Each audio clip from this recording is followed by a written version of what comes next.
Not every Filipina is right for you. Today we're going to talk about the instant girlfriend, the always online girl, the forever needy woman, the family trap queen, the party princess, the silent manipulator, the status seeker, the visa sprinter, and the chameleon. If you meet one of these girls, run.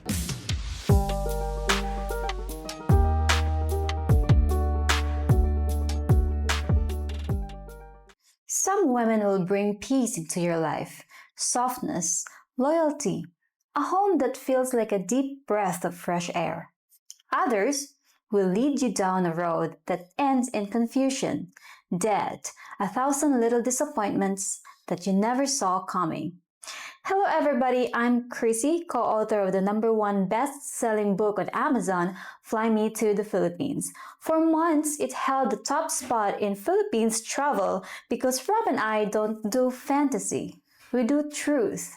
We've listened to hundreds of stories from Western men, some celebrating marriages that work beautifully across culture and age, and some whispering the same pattern of avoidable pain. Today, I'm going to reveal the types of Filipinas you must avoid. Not stereotypes, not all Filipinas, specific patterns. I'm going to give you real stories. What the man said, what the women did, how tiny choices snowballed. So you can spot trouble early and walk away with dignity. And yes, I'll also show you a more hopeful path. How a good woman quietly distinguishes herself without begging, performing, or pushing. If you've been burned before, I want this to be the moment you step out of the cycle.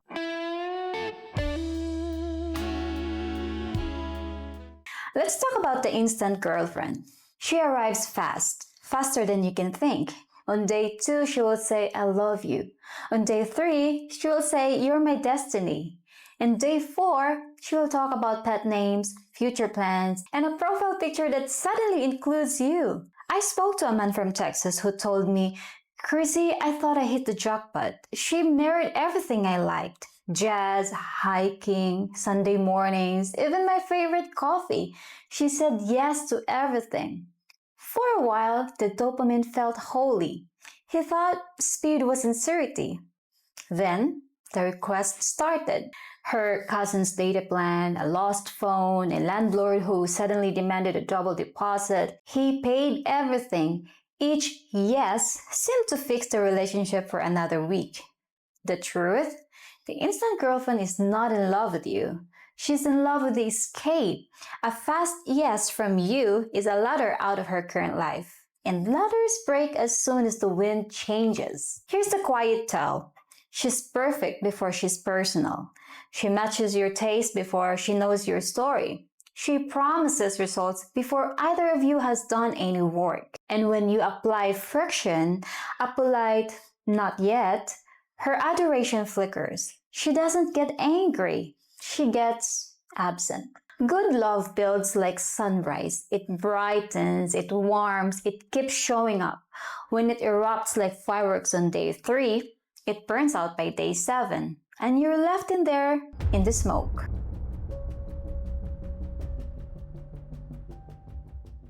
You think her green light means devotion. Wow, she's always there for me. She's always online when I need her. No. In our world, darling, an always on phone is often a sign of work, not romance. Some women are in chat rotations. The phone is their office. 10 foreigners on schedule, 3 apps open, soft lighting, ring light in the background, and a script that's more rehearsed than you realized. She will say, good morning, honey, at 2:14 a.m. her time, the exact minute she said goodnight to someone else. Her goal is engagement, not yours. Any engagements that converts to micropayments, load, or temporary help. I remember a screenshot Filipina bragged about her cousin. She had 3 men sending just a little every week. One paid for data, one paid for groceries, one paid for her project, makeup, All of them thought they were the only one because she learned how to copy the exact emotional tone that each man needed. That wasn't intimacy, it was customer service, honey.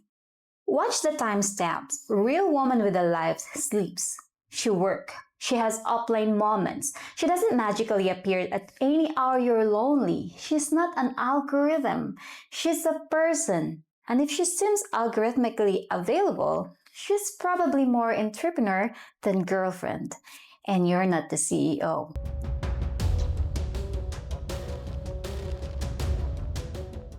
Every kind man's weakness is compassion. The forever needy woman studies that. She doesn't scream or demand. She trembles. She doesn't tell you how strong she is. She tells you how stuck she is. And she tells you often. A Canadian man told me, Chrissy, I'm not a fool. I never sent big money. I just helped when it was urgent. But urgency is the product. First, it's just 300 pesos for a load. She ran out while talking to you. Then a little for medicine. Then rent gap because roommate left. Then her aunt's blood test. Each request is believable and small enough to seem harmless with proof that looks official at a glance. Then he visited 6 months later, so proud of how he'd held the line, and discovered that the landlord never met her. The aunt was actually healthy, and the phone that she lost was in her bag. Here's the lens. Remove the money. If you took cash off the table for 30 days, no gifts, no loads, no loans, would she keep investing with presents, calls, plans, patience? If everything slows to silence without money, your answer isn't a theory. It's the reality she just showed you.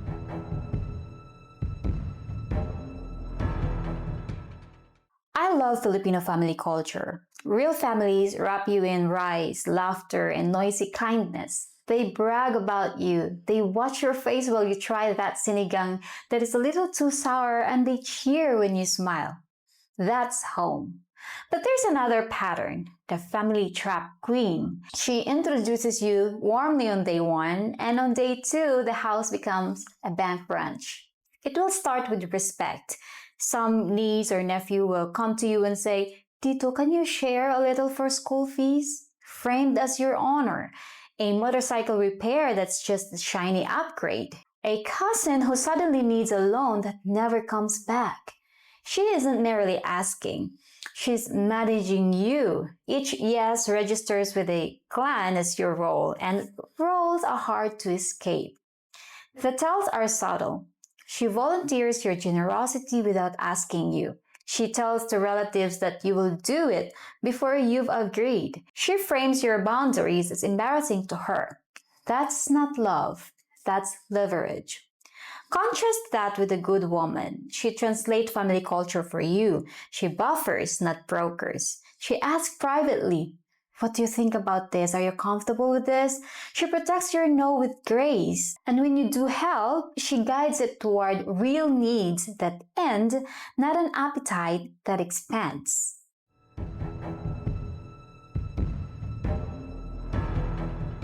She's electric.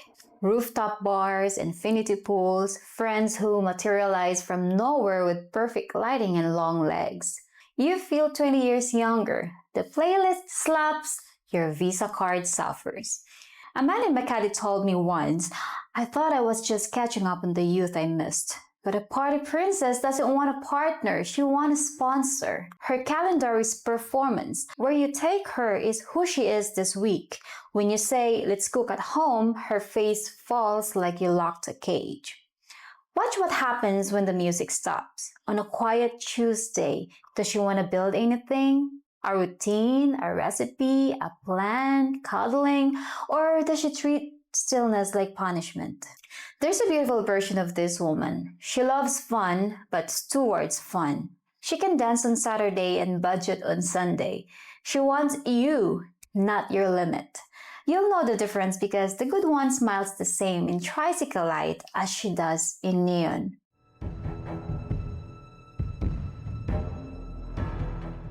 She never shouts. She never swears. She just withholds. Her silence is not peace, it's punishment. You'll feel it the first time you pause a request. Not reject, just a pause. Her brightness dims. Replies get shorter. Soon she's a ghost in daylight, and you're chasing the woman she was yesterday with gifts and apologies you don't owe. An Australian told me, Chrissy, it was like she turned off gravity. I threw money at the air just to feel my feet again. That's the trap. You start bargaining with absence. Healthy women communicate displeasure. They will say, what you said hurt me, or I need reassurance, or this is my boundary, I hope you'll respect it. Manipulators sulk until you pay a toll.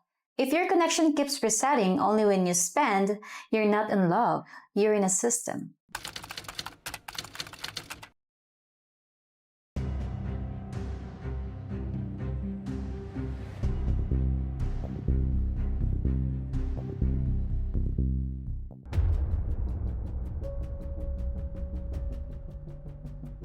She measures love in visibility. The status seeker wants the lifestyle real.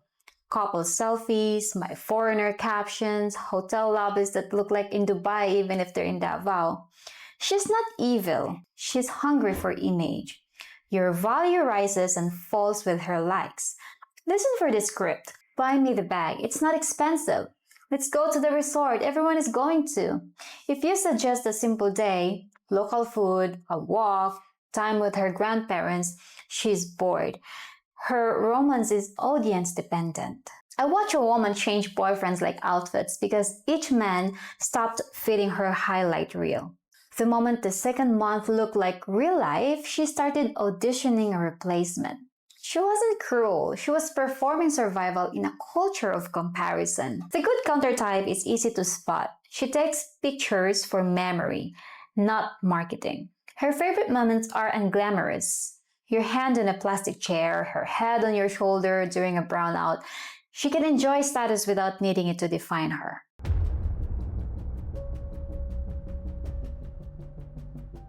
Every couple must talk about visas if you're crossing borders. But the visa sprinter treats marriage like a ticket, not a vow. She rushes paperwork before you've even met twice. Why wait? If you love me, prove it. She frames speed as romance. You're the only brake in the car. Here's the honest truth. Good women want paperwork done right, not done fast. They'll ask about timing, responsibilities, family transitions, your health, your reality. They'll show patience because they understand the consequences. Pay attention to where the energy goes. If the relationship is document first, not us first, you're not building a home, you're building a runway. And runways exist to leave.